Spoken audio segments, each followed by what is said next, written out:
আদিত্যর মুখোশ পরে পরমের সাথে ঘনিষ্ঠ হতে গিয়ে নিজেই ধরা পড়ে গেল রুডি।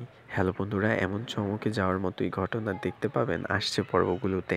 ঘটনা শুরু হয় এক ওষুধের গুদাম থেকে। সেখানে ছদ্মবেশে গিয়ে সত্য জানার চেষ্টা করেছিল সুদীপা, কিন্তু গোপনে সেই ভিডিও দেখে রুডি চিনে ফেলে তাকে। তখনই রুডির মাথায় বজ্রপাত, এই মেয়েটা তো দীপা সিংগুপ্তরই রক্ত। রুডি খবর খোঁজে জানতে পারে মেয়েটির নাম সুদীপা, সে এসেছে প্রবীণপুর গ্রাম থেকে, কিন্তু নিজের জন্ম পরিচয় জানে না। ভূমিকম্পে তার পরিবার ধ্বংস হয়ে গিয়েছিল। এই শুনে রুডি আকাশ থেকে পড়ে, তাহলে এই মেয়েটাই দীপার মেয়ে।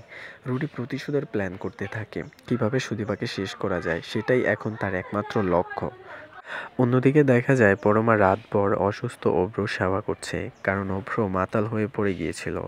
আর ঘরের অন্য পাশে সুদীপা ও আদিত্য নিজেদের ঘরে ব্যস্ত। ঠিক তখনই আদিত্যর মা এসে দরজায় নক করে। তিনি বলে, কাল আদিত্যের জন্মদিন, আমি মন্দিরে পূজা দিতে যাচ্ছি, তুই চাইলে আমার সাথে চলতে যাইস।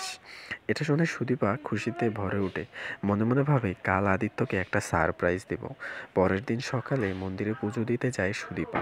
ফেরার পথে ফুল কিনে আদিত্যর জন্য সাজাতে থাকে সারপ্রাইজ। কিন্তু ওদিকে রুডি সব খবর পেয়ে গেছে। চৌধুরীর বাড়িতে কে কবে যায়, কে কার সাথে আছে, সবই তো তাদের লোকজনরা তাকে জানিয়ে দিচ্ছে। রুডি এবার ভয়ঙ্কর ফাঁদ পেতে বসে। পরমাকে ব্যবহার করে আদিত্য ও সুদীপার সম্পর্কে ভাঙন ধরানোর পরিকল্পনা করতে থাকে। আদিত্য তখন থানায় কাজে ব্যস্ত, আর সুদীপা তখন ফুল হাতে অপেক্ষা করছে। আজ ওর জন্মদিন, হাসি মুখে চমকে দেব। ঠিক তখনই আদিত্যর মুখোশ পরে বাড়িতে ঢোকে রুডি। বন্ধুরা, পরের পার্ট দেখতে আমাদের চ্যানেলটি সাবস্ক্রাইব করুন।